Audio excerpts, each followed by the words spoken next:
ক্রিকেটে এক নাটকীয় দৃশ্যে সাক্ষী থাকলো পুরো ক্রিকেট বিশ্ব। নীতিশ রেড্ডির বাবা গ্যালারিতে দাঁড়িয়ে কালো জ্যাকেট পরে গলা ফাটাচ্ছিলেন, কারণ তার ছেলে মেলবোর্ন ক্রিকেট গ্রাউন্ডে ইতিহাস গড়লেন। 22 বছর বয়সী নীতিশ রেড্ডি বক্সিং ডে টেস্টে ভারতের হয়ে ক্যারিয়ারে প্রথম শতরান হাঁকালেন। গ্যালারিতে বসে সেই মুহূর্ত উপভোগ করলেন তার বাবা। মেলবোর্ন টেস্টে 191 রানে 5 উইকেট হারিয়ে ঢুকছিল ভারত। সেই সময় ক্রিজে আসেন নীতিশ। ঠান্ডা মাথায় স্টার্ক কামিন্সদের বল সামলে জাদেজার সঙ্গে 30 রানের এবং ওয়াশিংটন সুন্দরের সঙ্গে 121 রানে গুরুত্বপূর্ণ জুটি গড়েন তিনি। তার অপরাজিত শতরান ভারতকে ফলোঅন থেকে বাঁচায়।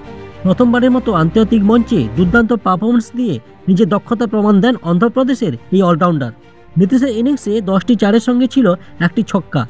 সুন্দর আউট হওয়ার পর বুমরা দ্রুত আউট হন। নীতিশ তখন 99 রানে অপরাজিত।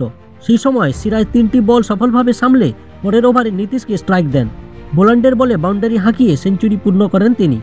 এরপর খারাপ আলোর জন্য খেলা বন্ধ হয়ে যায়। দিনের শেষে ভারতের স্কোর ছিল 358 রানে 9 উইকেট। নীতিশ অপরাজিত ছিলেন 105 রানে। তার এই ইনিংস শুধু ভারতকে চাপমুক্ত করল না, বরং দেখালো কিভাবে কঠিন পরিস্থিতিতে নিজের সেরাটা দেওয়া যায়। চতুর্থ দিনে আরও রান যোগ করে দলকে এগিয়ে নিয়ে যাওয়ার সুযোগ রয়েছে তার কাছে।